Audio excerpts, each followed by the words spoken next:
Hey everyone, in today's video we're going to talk about the wavefolder and the filter. We're also going to talk about the signal routing options you have of going through both of these colorizers. More broadly, we're going to talk about East Coast versus West Coast synthesis. Now in my opinion, this video is probably the biggest video in this whole tutorial series because the Labyrinth is really a combining of East Coast and West Coast synthesis, and that's a departure from typical Moog synths. It's also what I think sets it apart from the other synths in the Moog lineup, especially things like the Mother, which is very much an East Coast subtractive synth. So real quickly, what is East Coast and West Coast? In a nutshell, it really deals with how you make interesting sounds and how your synth deals with harmonics. Now there's lots of videos out there that go into what harmonics are. You should check those out if you don't know. But basically, they're subdivisions of a root tone, of a main tone, that go all the way up the frequency spectrum. And when combined together, they make the tone of your note or a specific waveform. Now with synths, we have multiple different ways to change those sounds. And Bob Moog on the East Coast was developing filters that would subtract harmonics from the frequency spectrum and create new waveforms. Whereas on the West Coast, you had Buchla, who was developing systems of adding harmonics to create new waveforms. So we all know about filters, and that's typical subtractive synthesis. Things like wavefolding and frequency modulation, those are a way to make more complex waveforms by adding in harmonics. There's other ways too, but that's the main difference between East Coast and West Coast synthesis. Now from there, there's all kinds of other things like, for instance, when you're adding in waveforms, it makes sense to start with a more basic waveform, like a sine wave, which is what the Labyrinth does. When you're using subtractive synthesis, it might make sense to start with a more harmonically rich waveform, like a saw or a square wave. That would yield more interesting results with filtering. So in many ways, the Labyrinth feels more to me like a West Coast synth than an East Coast synth. Number one, our main oscillator is a sine wave, which is kind of a boring wave, and you need something like a wave filter to add in those harmonics to make it interesting. We also have frequency modulation to help color the sound, wavefolding. The filter does not, to me, have as much of an impact as the wavefolding and frequency modulation. Additionally, one more element of West Coast synthesis is randomization and experimental sounds. With our sequencer adding in these randomized elements, to me, that's just another push towards the West Coast sound design. So that's just my take on things. I very much view this synth as a West Coast synthesizer with East Coast elements rather than a blending of the two. But whether or not it's East Coast or West Coast doesn't really matter.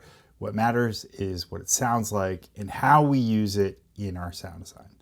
So let's take a look at how we manipulate our waves. And right now, that's our uncolored sine wave. Let's start with the wavefolder. If I turn up the wavefolder to 9 o'clock, you can start seeing the wave taking on new shapes.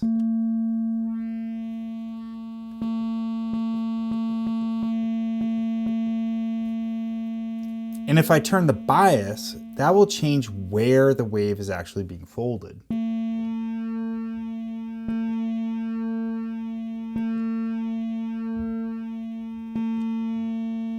So the bias actually creates a kind of pulse width modulation effect. Let's go ahead and turn the blend all the way over to the wavefolder. So now the entirety of our sound is going to be coming through the wavefolder.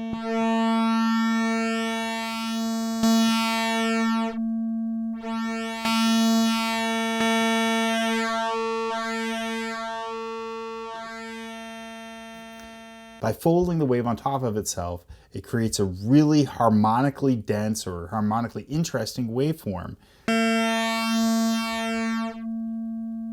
And you can go from very full to very thin sounding.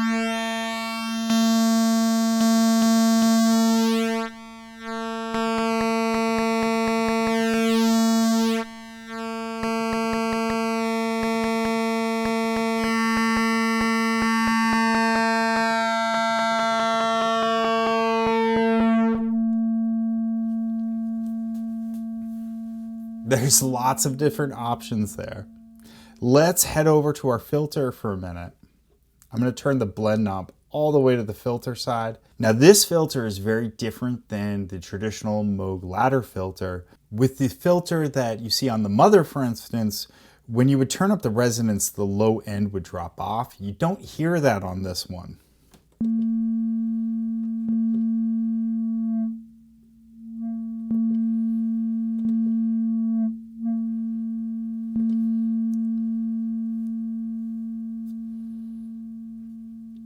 But one thing that you're probably noticing is that filtering out a sine wave isn't very interesting at all. And as I said earlier, that's why typically with subtractive synthesis, you would use a much more harmonically rich waveform to start with.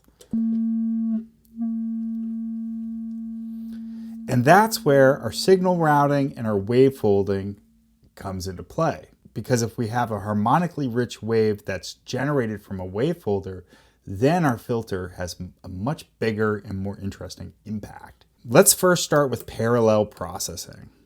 So right now with parallel, sound is going through both of these at the same time.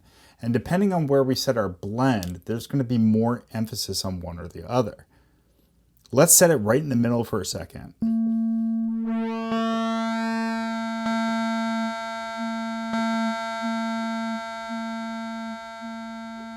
Now you'll notice that the filter doesn't really have a huge impact on the sound. You can hear it going in the background, but because our wavefolder is producing such an interesting waveform, that's going to be much more prominent.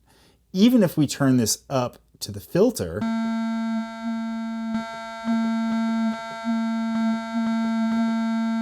you can still hear those wah-wahs of a highly resonant filter going up and down the frequency spectrum, but the folder still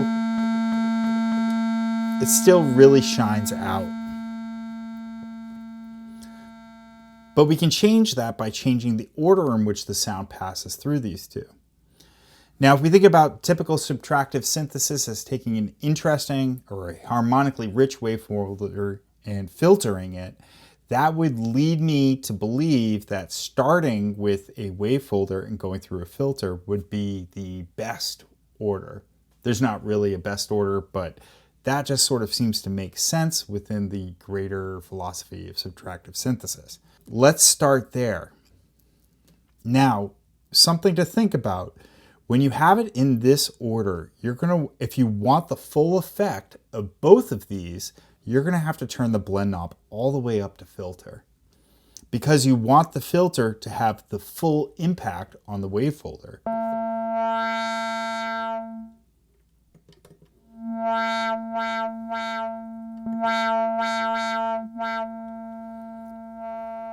So now you can start to hear how the filter really colors your sound. There's those high wah-wahs if you turn up the resonance,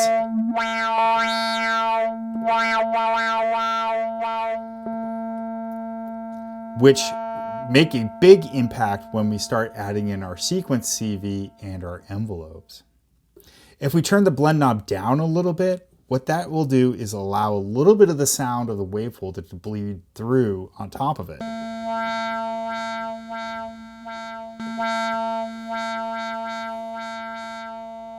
So you still have those wah-wah sounds, but it doesn't fully filter out the sound. And if you turn it to the wavefolder side, in this mode, the filter won't do anything. If we go down to the bottom mode, the bottom order, this one's going to go through the filter first and then the wavefolder. As far as our blend knob, it's the exact opposite. We need to turn it to wavefolder in order for the full impact of the sound to come through. If we turn it to the filter, it's just that boring filter filtering out a sine wave.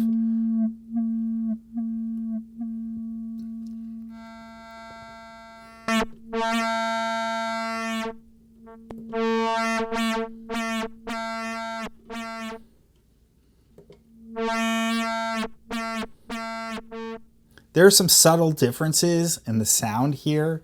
Number one, the resonance peak is actually being folded over, as opposed to the other side where the resonance peak wasn't.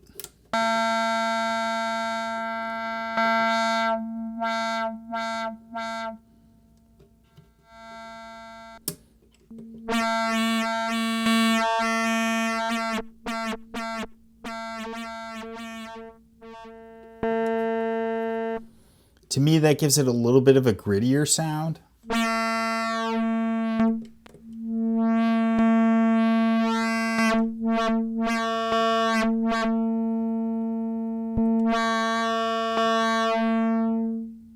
But there's not a huge difference. But to me, the main thing is that if you turn it up, it has that kind of East Coast vibe to it. It's a much cleaner sound, less experimental.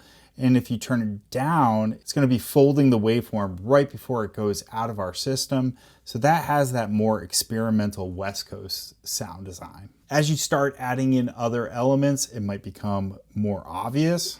Let's turn in a little bit of ring mod and frequency modulation.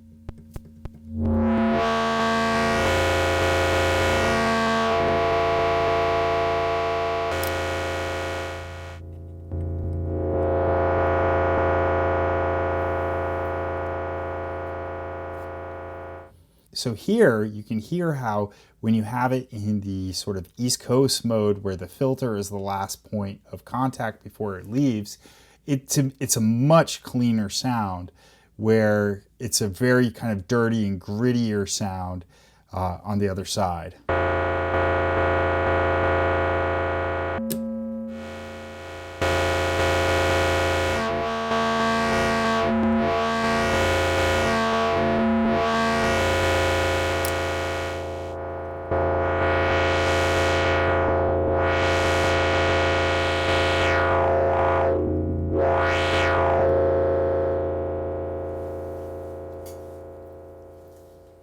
But still, those differences are very subtle, but that's kind of the beauty of this. As a sound design instrument, is that you can really get into all those subtle details. So that's the wavefolder and the filter section. In the next video, I'm going to talk about the envelopes and how we can use those with our attenuators to make different sounds. Let me know what you think in the comments section. Don't forget to like and subscribe. If you want to support my channel, I'd really appreciate it. You can do so by signing up to my Patreon page. The link's down in the description. Thanks so much for watching. I'll see you next time.